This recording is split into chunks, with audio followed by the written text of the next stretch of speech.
Hey, Myles here at Tackle Hyve. It is Monday, so that means it's another dry fire session. And we are going to continue our journey into shooting faster. And this is all about trigger control, how to manipulate your trigger properly, efficiently, and effectively so you can get shots on target quickly. So if you're interested to learn what we have for you today, make sure to stay tuned.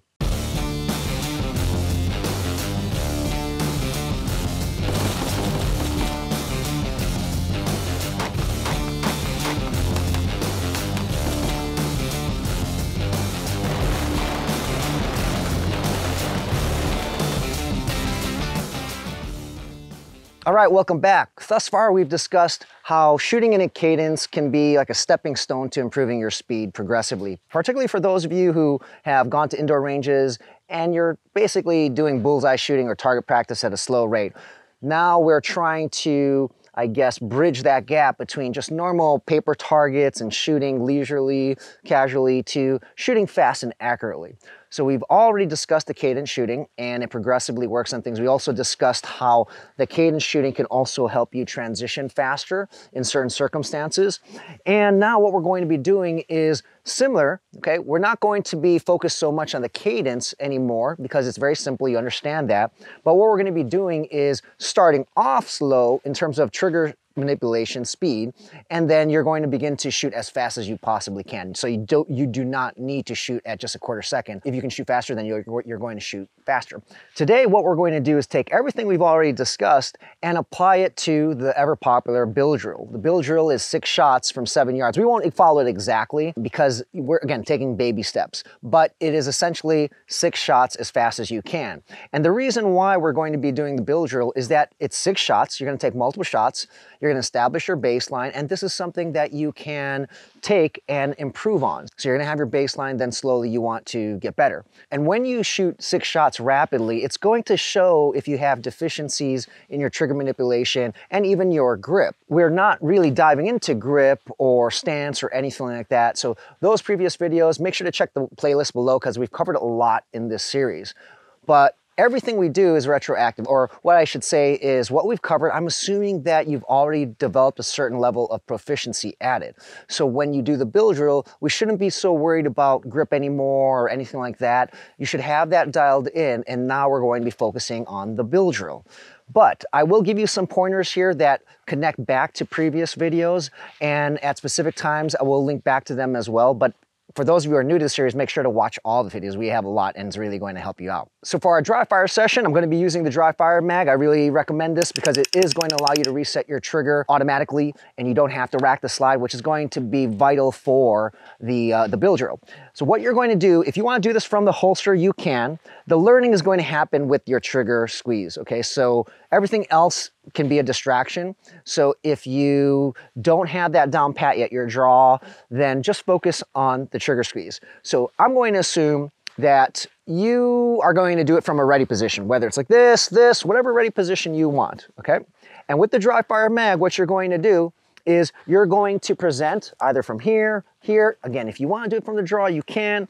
And you're going to have a good grip and you're going to take 6 shots as rapidly as possible, paying attention to your red dot or your front sight, because that's going to dictate if you have an accurate shot or not. Okay, so you're going to pick a spot in your home, office, wherever you are. You're going to present. I'm going to talk this one through. And what you're going to do is you're going to take 6 shots as fast as you can. And at the end, at the last shot, the 6th shot, where should your finger be? You should be prepped. So you should have reset and prep. Okay, so you're ready to take a 7th shot if needed.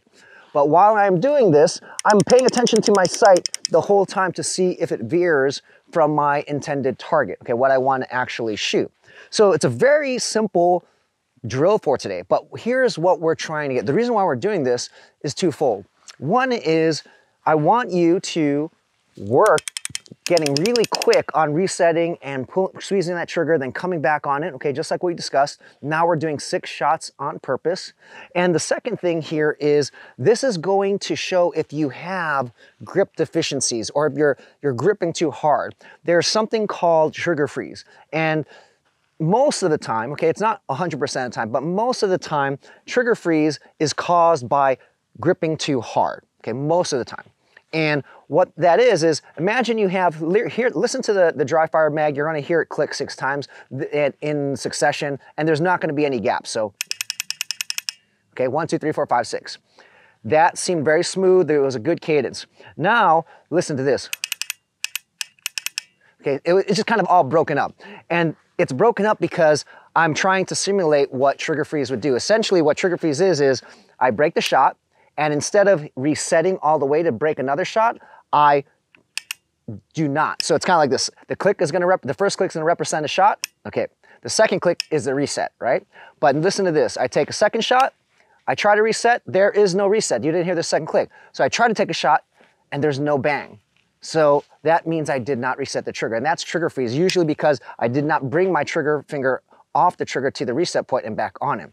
Again, that is because of just maybe tensing up. So we're looking for grip deficiencies as well, all right? So you're going to be doing this. You can add this to anything that you want in your dry fire regimen, okay, whatever else you want to work in, you can include this, but it's very simple. You're now taking 6 shots as fast as you possibly can while maintaining accuracy. And the second thing here is when you're doing this dry fire, there are 2 things that I really want to hone in on. And you could watch the videos from previous lessons. When you're doing this dry fire, yes, we are focusing on the trigger squeeze, but we are assuming that you have locked your wrist, okay? You've stiffened your wrist up so that we're not gonna have that crazy muzzle flip, okay? So when we're taking rapid shots, we need to have good muzzle control, all right? So we don't want this flying. So make sure you have good stiff wrists. Then the next thing we want to do is make sure you have a good grip, established grip. It's not going to be breaking on each shot. So when you're doing this simple dry fire exercise for today, which is literally 6 shots from the draw or whatever, 1, 2, 3, 4, 5, 6, you are going to also make sure you have good wrist tension as well as a solid grip that doesn't break apart or feel like it's coming apart, okay? Because if you don't have that, if you don't focus on that during dry fire, when we do live fire on Thursday, it will come apart. Okay, so because now you're gonna be shooting real rounds. So for the last time here, you're gonna present 1, 2, 3, 4, 5, 6, get your trigger prep, you're ready to go. Make sure you have a good grip, do you have good wrist tension, finger off the trigger, and back. And that would be your dry fire session for the day. And you can add this to anything that you're working. If you wanna do draws, 1, 2, 3, 4, 5, 6, whatever it is, okay? Pay attention to find out or listen if you have trigger freeze. We're trying to get rid of that because we also don't want that in live fire. So that wraps up today's dry fire session. It's really simple, but remember, these are baby steps. And I know there's a lot of people who want to learn a lot more, and maybe you're looking for that secret sauce. The truth is, it is the basics, it's the fundamentals and polishing it off. That's how you're going to get much faster, much more accurate, and just an overall better shooter. So we're taking these baby steps, take them seriously. The best in the world do the same thing. They don't just try to, they're not going to learn something or learn a lot of things and basically be good at them. They have to take baby steps, get proficient, and then later on, everything just gels together. So I hope you guys liked today's dry fire session. Give it a go. Make sure to really focus on those points that I discussed. That's gonna better prepare you for Thursday's live fire session. As always, guys, if you liked the video, please give us a thumbs up, comment, subscribe, and I'll see you Thursday.